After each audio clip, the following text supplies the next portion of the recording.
welcome to Live in the Solution. I'm Mary Trimble with your readings for August the 13th through August the 13th through August the 19th. Now, this is for your sun, moon, and rising, guys, and these are general readings. So if you would like a personal reading, you can click right here on this link up here, and that will give you some information on how to get a personal reading with me. Listen, guys, I'm so excited.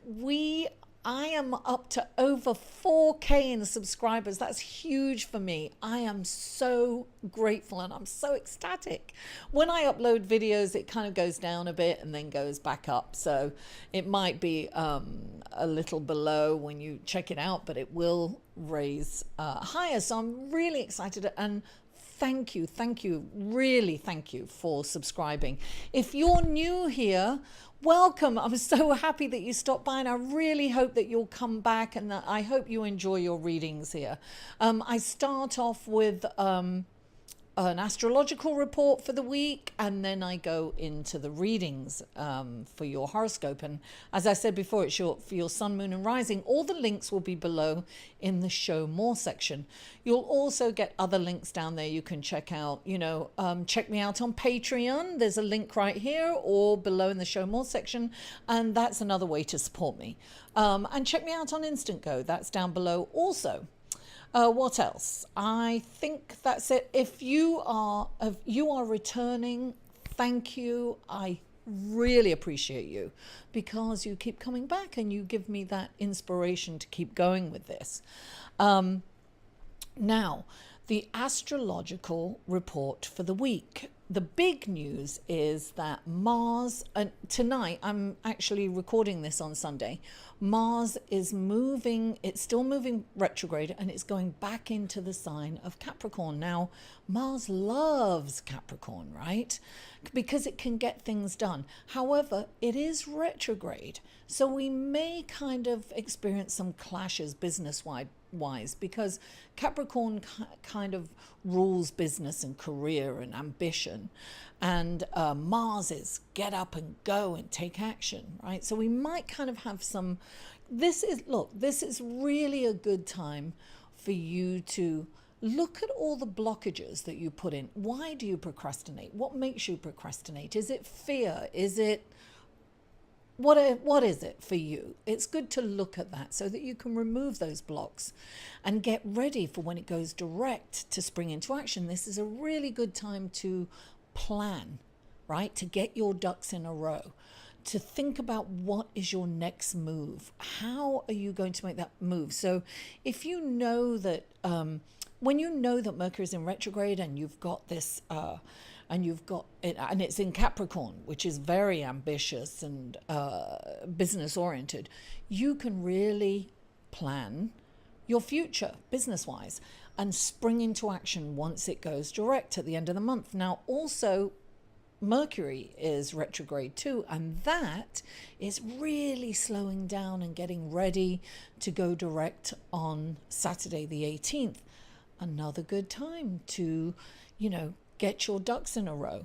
Maybe get an oil change for your car. If you have to get to work, leave a little extra early, because you could run into some delays on the subways or trains or things like that. So it's very good to kind of leave a little extra early, especially if you have an important meeting. Definitely plan ahead and leave a bit early. Better to be early than late, isn't it? And you can always hang out and get a cup of tea and relax before you go into your meeting or before you go into work. So that's, when Mercury goes direct, there's always a little time, maybe a week or so, 5 to 7 days, of where the effects of Mercury direct is still happening. So it's very important to remember that, to allow for that. So if you've noticed that people are a little passive aggressive, or you've got that, silent freeze from some people, that will all change and abate once these planets go direct. Also, a good thing to be aware of is, or to be conscious of, is, Mercury is all about electronic messages, right? Communication. So be aware, make sure that you are sending your message to the correct person when replying, right? Or responding. So be very aware. I mean, I think we've all done that. I've responded or replied to somebody in error. So without further ado, let's go to your reading, shall we? Hello, Virgo, and welcome to your reading for August the 13th through August the 19th. And the first card up for you is the Empress.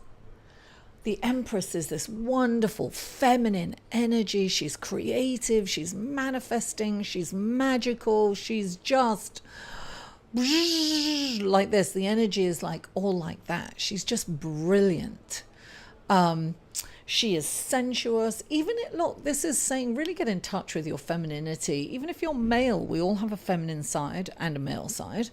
And this is about letting your sensuous side come out and being, allowing your creative nature to come out and play. And it's interesting, you've got two cards clarifying it. One is the Two of Pentacles, and the Two of Pentacles is about juggling.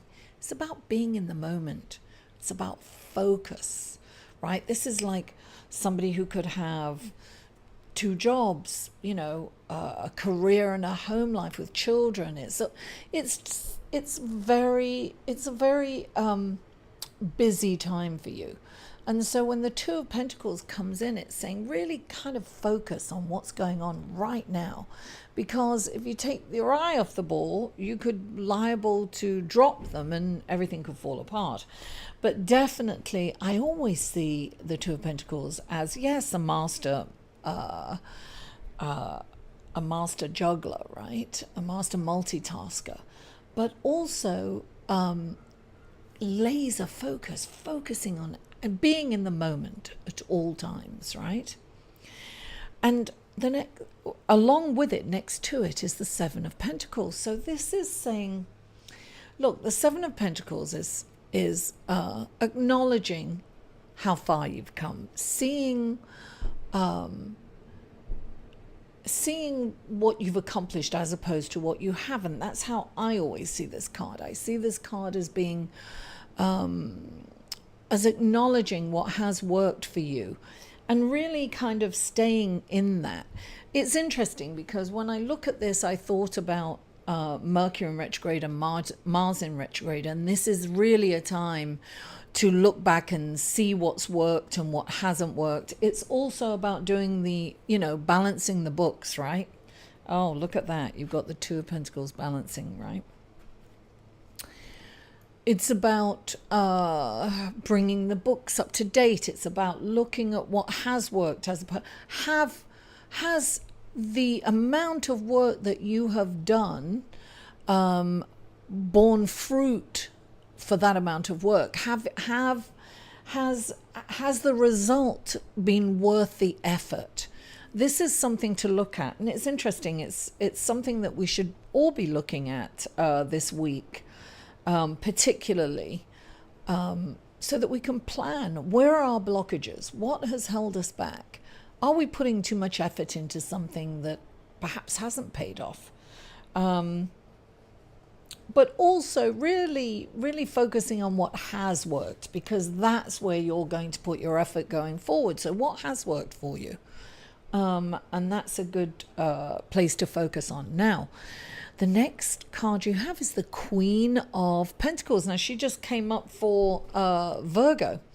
The Queen of Pentacles, she's like, I always think of her as Mother Gaia, right? Mother Earth. It's about being kind to the earth. Things are growing. Things are paying off. You have wealth now, right? You have wealth. You can see all the results of your hard work. So this is saying, the Queen of Pentacles is this wonderful, incredible manifester. She's worked hard for it though, because the Pentacles are all about, manifesting through hard work.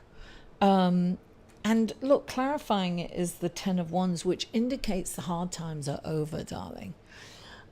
You have come out of a very difficult phase in your life, and it's all over, darling. You can drop. You're ready to let go of this hard life that you've come from, and you're ready to move forward in a wonderful, positive, creative way. This is about dropping that which hasn't worked for you, darling. It's like, look, the Ten of Wands is where you've taken on too much, and I know so many Virgos that do this. They take on way too much, and they're overwhelmed and stressed out with all that they have agreed to or have to do because they've taken it on. This is about delegation. It's about dropping some of that stuff, darling. It's about moving forward without that big, weight on your back. Drop the baggage and move on, darling, because this is holding you back. Now, the next card is the Seven of Swords, and the Seven of Swords is saying that there's something not quite right going on. Someone's lying to you. Someone's kind of keeping a truth from you. This is a time to ask yourself or to look around. You'll probably know, well, usually when the Seven of Swords comes up, you kind of get an awareness for it. You find this person, you're aware of what's going on. So this is about, keeping your eyes open, because somebody is doing something a little nefarious, maybe taking advantage of your good nature because you're so helpful and, hardworking. So this could be somebody that's kind of taking advantage of you, or talking about you behind your back, or saying negative things about you. So this is, be aware of that. And clarifying it is the Page of Pentacles, right? And the Page of Pentacles, look, the Page of Pentacles is about you are ready to move on to the next phase. Whatever that is for you, Virgo, it's time. This is a time for you this is the start of something new. This is an opportunity that's going to come up. This is you. Look, pages are messages sometimes. So this can be a message of coming into some money that wasn't expected. But pages are also kind of apprentices that have learned everything, and they're not, you can't really call them experts, because yes, they have all the knowledge, but they don't quite have the experience. So that's why they represent kind of a next phase in your life kind of thing, where you're stepping into another kind of arena or higher. This could mean a promotion. It could mean a raise. It could mean, a new job that's going to better qualify you in what you're doing. So whatever it is, it looks good. But this be aware of the person that's, look, take notice of who are your real friends and who are not. That's what this card is saying. There's someone that's cozying on up to you that is not really your friend. So be aware of that, Virgo. Virgo, thank you so much for tuning in. I really appreciate you all. I love you, and I'll see you next week. For more information on a personal reading with Mary, go to www.liveinthesolution.com.